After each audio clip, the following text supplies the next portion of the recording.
राजस्थान उच्च न्यायालय डिक्टेशन गति 90 शब्द प्रति मिनट, कुल शब्द 540। डिक्टेशन स्टार्ट होगी 5 सेकंड बाद।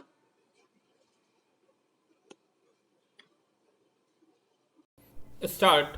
सिविल प्रक्रिया संहिता की धारा 112 को संलग्न परंतुक का लिहाज करते हुए जो अभिधारण करता है कि जब किसी अधिनियम, अध्यादेश या विनियमन या किसी अधिनियम को किसी प्रावधान की वैधता के संबंध में सिविल न्यायालय के समक्ष एक प्रश्न है जो इसकी राय में अवैध है अथवा अपवर्तक हो जाता है, लेकिन उच्च न्यायालय के द्वारा इस तरह घोषित नहीं किया गया है, तब केवल सिविल न्यायालय मामले का कथन कर सकता है एवं मामले को उच्च न्यायालय की राय के लिए विनिर्दिष्ट कर सकता है।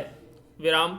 इस मामले में सर्वसम्मत से किसी प्रावधान की वैधता के संबंध में वर्तमान कार्यवाहियों में कोई विवादक समाविष्ट नहीं है जो अवैध हो गया है, लेकिन जो इस तरह उच्च न्यायालय के द्वारा उच्च न्यायालय को इसकी राय के लिए मामले को विनिर्दिष्ट करने के लिए सिविल न्यायालय की आवश्यकता रखते हुए घोषित नहीं किया गया है। विराम। वाद पत्र में अभिवचनों का लिहाज करके एवं वादी के द्वारा दावा किए गए अनुतोष के प्रकाश में कोई ऐसा विवादक प्रथम दृष्टया उच्च न्यायालय की राय की अपेक्षा करते हुए कार्यवाहियों में सम्मिलित होना प्रतीत नहीं होता है। विराम। पैरा।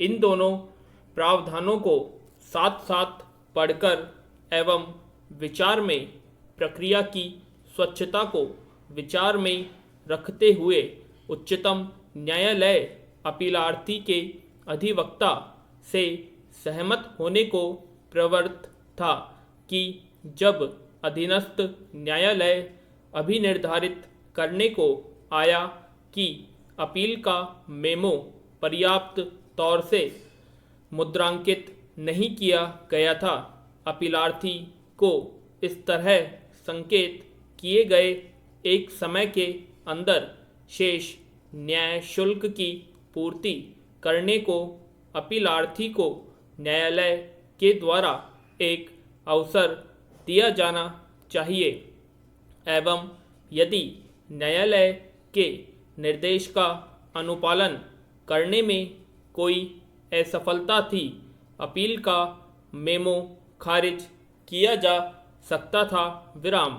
यह अवसर न दिए जाने पर यह न्यायालय विचार का था कि अपील का खारिजीकरण समुचित नहीं था। पैरा। दिल्ली किराया नियंत्रण अधिनियम 1969 की धारा 58 के अधीन निगरानी एक प्रश्न अपील नहीं मानी जा सकती है एवं न तो धारा 115 के अधीन निगरानी की अधिकारिता के तौर पर यह प्रतिबंधित ही किया जा सकता है। विराम। उच्च न्यायालय को हस्तक्षेप करने की अधिकारिता होगी यदि यह इस मत का है कि कुल अवैधानिकता अथवा महत्वपूर्ण अनियमितता रही है। विराम।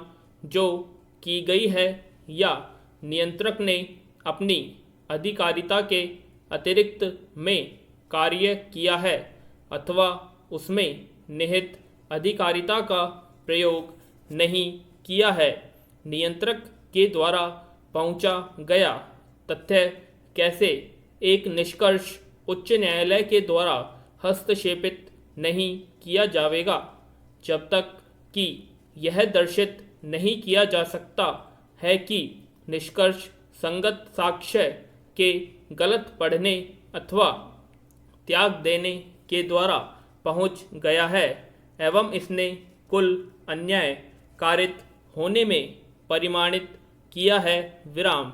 यदि उपरोक्त परिस्थितियों में से की भी नहीं है विराम, उच्च न्यायालय उपरोक्त अधिनियम की धारा 25 के परंतुक के अधीन अपनी अधिकारिता के प्रयोग में नियंत्रक के आदेश में हस्तक्षेप करने का हकदार नहीं होगा विराम। इंसान के सुख, शांति और समृद्धि का भंडार प्रकृति है। मनुष्य प्रकृति की गोद में ही पलता बढ़ता है और इसी के साथ जीवन का समापन भी करता है। प्रकृति के साथ मनुष्य का नैसर्गिक प्यार उसकी भावना में बसा है। जब वह भागदौड़ की जिंदगी में व्यस्त होता है तो तनिक सुकून और मन की शांति के लिए प्रकृति की गोद में जा बैठता है विराम। आज हम प्रकृति से दूर विकास की आंधी विराम।